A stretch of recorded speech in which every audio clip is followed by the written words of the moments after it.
Team Response Squad, Planning Section Chief, on your cue.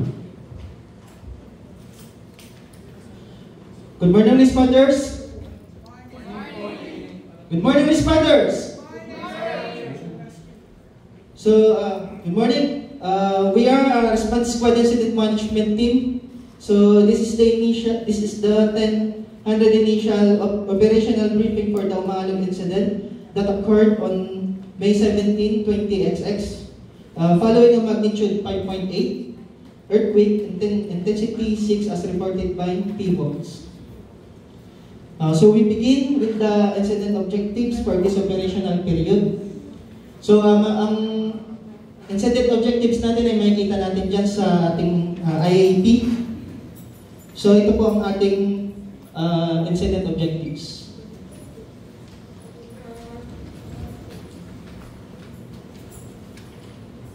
So let's now hear the ground status from our Operations Section Chief, Manuel Hernandez.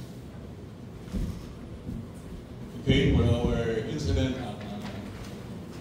map, basing from our map for City of Taniaga, we have incurred a heavy damage on the southern section of the island, wherein there is road closure from Malaki down to Masama, and there's also a road blockade from Malaki to Maliit.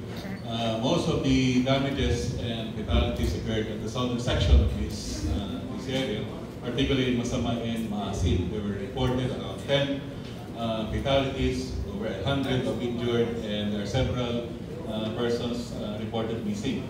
Now, on the northern part of the island, particularly in Mapait and Maliit, there were reported of gas fires occurred. So, there are also some displacement among the totality of the whole island. So, that would be it, sir. Ma'ams? Thank you, sir. So our weather forecast, walang inaasang pag-ulan sa susunod na 12 oras. Temperatura ay nasa pagitan ng 20 hanggang 33 degrees Celsius. Hangin mula Hilagang Silangan 10 to 15 km per hour. So for our assignment list, we call our Operations Section Chief, Manuel Hernandez. Okay, we request the following task force present at the area. We call sound off ng po, mga task force SRR, are you here? Yes. Okay. Task force clearing, road clearing. Yes, sir. Okay. Task force evacuation.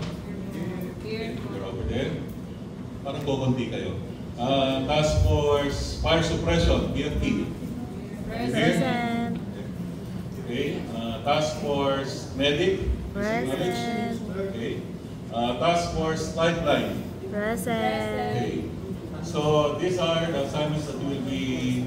These are the 6 task force that have been officially to be mobilized tomorrow, May 18, to particularly the following. The SRR would be deployed mostly on the southern section of the island. Evacuation centers would be established by the task force evacuation tank.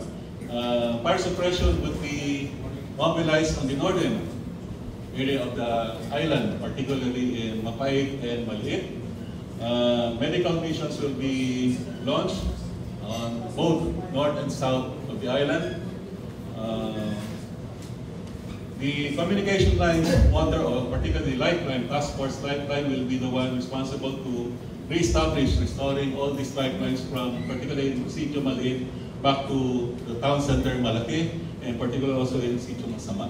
So for other details will be raised later for the next briefing. Thank you. Thank you, sir.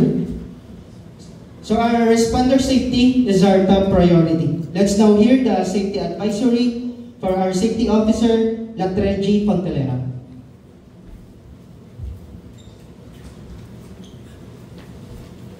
Good morning, responders, and for our safety message, where required protective gears during the incident, no responders will be allowed to participate in the operation without PPGs. Always work in pairs and don't get separated with your partner. Be careful of aftershocks. You need to move after the shaking stops. Do so cautiously, watching for hazards. Watch out for falling debris. Be aware of your surroundings and take necessary precautions to avoid injury. Stay hydrated. Drink 8 to 10 glasses of water. To all responders, stay safe and stay hydrated. Thank you. Thank you, sir. Moving on, logistics will now give us the status on supplies and equipment. So, Logistics Section Chief, Nelson G. Rarome. Morning, everyone. In regards to logistics, as in our map shown is we designated staging areas, base camp, heli base, evacuation camp at the northern part of our map, and also at the southern part in our map, which is most severe. We have most severe damages. And first aid are operational at Barangay Malaki Plaza. Patient transport is coordinated with nearby hospitals. Communication is limited in southern barangays. Like use channel 2 for radio contact. We are sourcing additional fuel, drinking water, and lighting equipment. Thank you, sir. Next, let's have an update on our resource tracking from the Finance and Administration section. We will call our Finance Admin Section Chief, Mario G. Gabriel. Good morning, everyone. Just to remind everyone, log all expenses and resource usage using ICS forms for proper reimbursements. Budget tracking starts today, and submit documentation after each operational period. That's all. Thank you. Thank you, sir. Now, let's hear our information will be managed and communicated to the public. Let's call our Public Information Section Officer, David Renz Banto.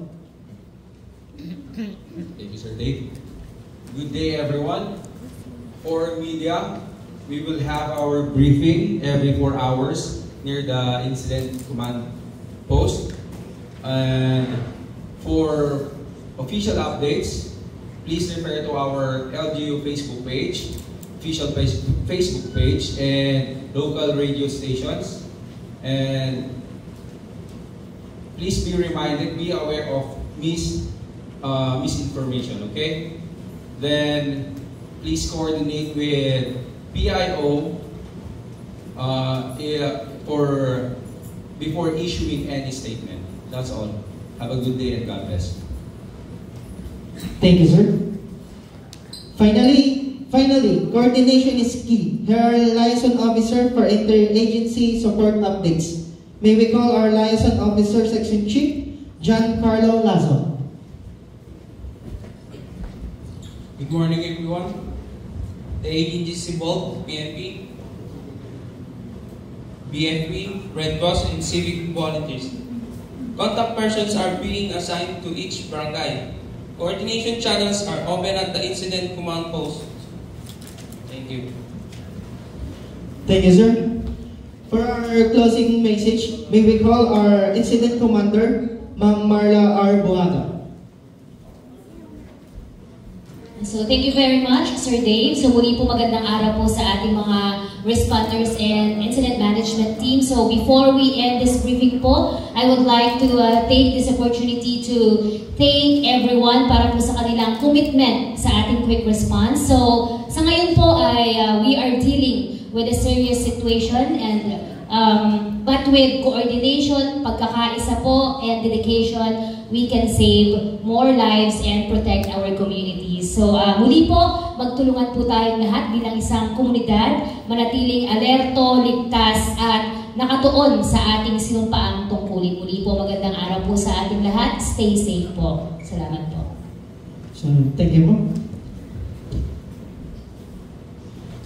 Thank you to all section chiefs, Reminder, our next briefing is at 1600. Kindly submit updated field reports by 1500 for planning and adjustment of objectives. Thank you.